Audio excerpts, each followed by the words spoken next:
Salut, c'est Julia Sartori pour The Riff Studio.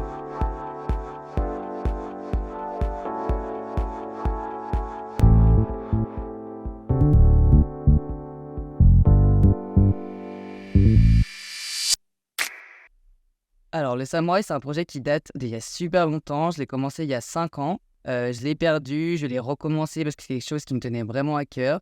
Pour les paroles, c'est un résumé très très petit d'une lettre que mon père m'a écrite quand j'avais 18 ans qui m'apprenait un peu la vie, quoi.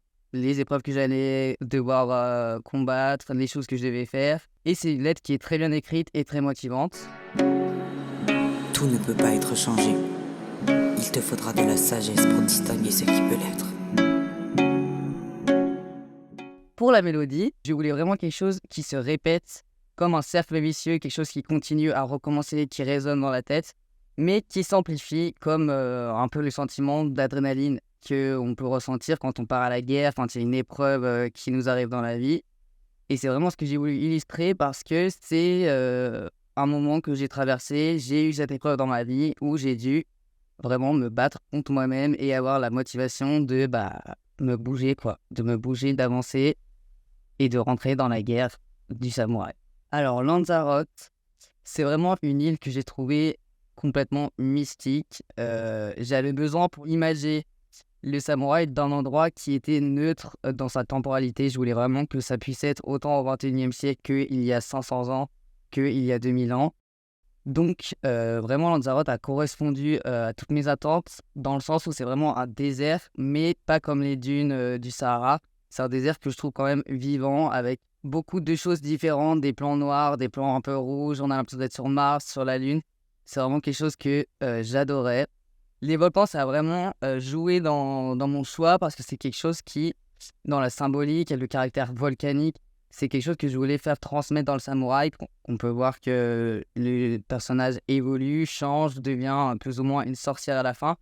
Et c'est vraiment quelque chose qui correspondait avec toute l'esthétique de la chanson.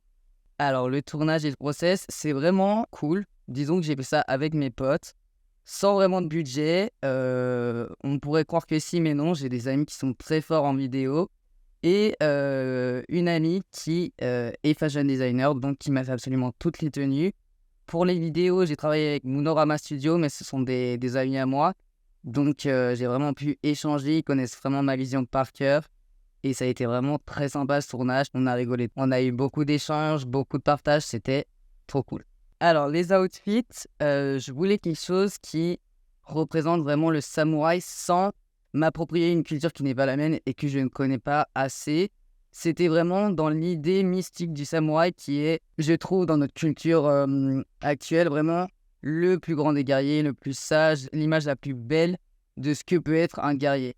Donc, je voulais vraiment que la tenue corresponde à ça. Il fallait qu'il y ait certaines formes qui ne trompent pas, certaines choses qui soient vraiment explicites. J'ai utilisé pas mal de tissus asiatiques pour la sorcière notamment et pour le guerrier. Et les formes, que ce soit de la veste, du par-dessus, qui sont directement inspirées de l'Asie parce que j'adore ça. Le résultat, franchement, c'est de tous les projets que j'ai pu faire jusqu'à maintenant, même si j'en ai pas fait 60, c'est vraiment quelque chose qui me conforte dans l'idée que quand on fait quelque chose qu'on aime et qu'on veut vraiment faire, ça rend bien. Parce que vraiment, sans aucun budget, sans aucune prétention, on va dire, on a quand même réussi à faire quelque chose que je trouve vraiment clean. J'ai eu énormément de retours qui me disaient que les images étaient complètement folles, que c'était incroyable. Donc, je suis vraiment trop contente. J'avais peur que les gens ne comprennent pas, que les gens ne s'intéressent pas à ça, étant donné que c'est pas quelque chose de très commercial.